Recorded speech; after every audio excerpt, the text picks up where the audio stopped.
Hello, and welcome to another episode of Deaf Poynters, where we go for a drive, except not really. I remain parked for the safety of us while filming this. And I talk to you about your deaf and or disability-related problems. Sometimes I will give you advice, sometimes I will just rant away with you. Sometimes I will yell at the sun.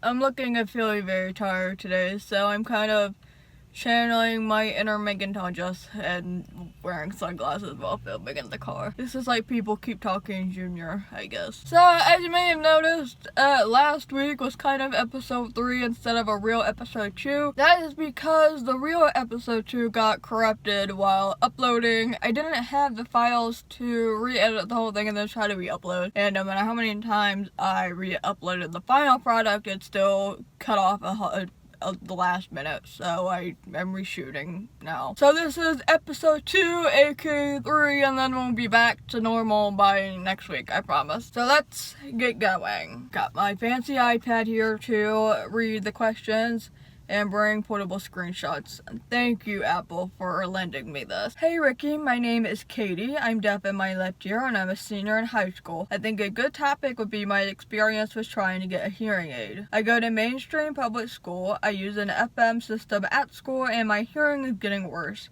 And I can tell I need to get a hearing aid instead. Here's the story. So at my last hearing test at school back in May, the audiologist said she would want to see me this year. Now, there is no audiologist in the school district at my IEP, individual education plan, meeting. My mom said that the district audiologist last year wanted to check my right ear. They said they would pay for the hearing test at the hospital and the hearing aid if I needed it, or if I end up needing it. But they aren't doing anything about it. Now I have to wait to get a hearing aid because there isn't any audiologist, and everything goes through the school district. Right now, not being able to hear as well as other kids upsets me, and I can tell it's hindering my learning ability because I'm a very smart kid, I just can't hear. So basically this, if the school is seeing that my grades are affected by me not being able to hear, shouldn't they do a better job with trying to get me a hearing aid? Shouldn't they make it a top priority if it's hindering my learning ability? Thanks, Katie. P.S. Love your videos. So the good thing about redoing this video is that I can say what I said last time I filmed this, but without the rambling. First of all, thank you very much, Kitty. I'm very glad that you enjoy my videos. Second of all, I'm going to be honest and say I'm not sure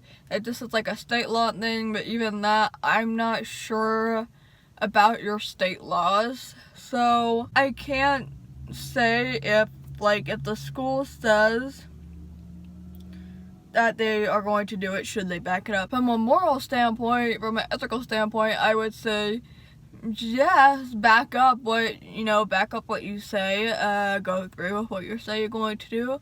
But I don't know if they are legally required to do that. I don't know if you could say, well, I'm going to, file a lawsuit against you if you don't do this because you said you were going to do this. That's tricky, so I'm going to leave that to maybe anybody else who is watching this, that they might know more than me if they want to write down in the comments. I'm sorry I can't be much help there.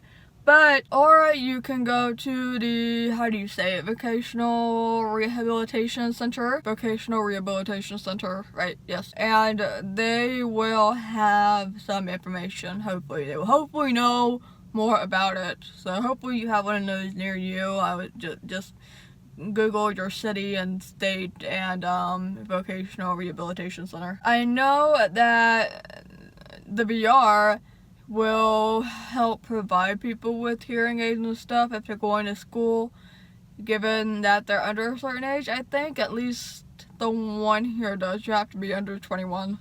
So I don't know for certain. But that's really all I can say on the matter. I do think it's kind of sucky that, they said that they were going to do this and they're not really doing it, and then, the person who said that they were going to do it doesn't work there anymore, so it's kind of like, you were my hope, and now my hope is gone. But try those two things, and, maybe hopefully somebody watching this will also have an answer, because I'm not sure what else I can tell you. I tried to move because this sun here is getting a little too happy, but hopefully you'll be able to find somebody that will help you out. So yeah, I don't remember what I said before I had to move over. So that's it. If you got a question, concern that you want to ask me about, want me to answer it in a video, email deafpoynters@gmail.com. And I keep saying this, but nobody's doing it. Please write in the email that you want it answered in a video, because that email is for my website, deafpoynters.com, and then that's what it was originally for, and then this series became something that was created after. So please be specific when you write an email to me. I need to know. If you want to follow me on my social media, link to that will be down below. If you want to help support my content, you can do so by being a patron on Patreon, or you can leave tips on Coffee. Both links will be down below. I upload every Monday, Thursday, and Pointers on Saturdays, and I will see you later.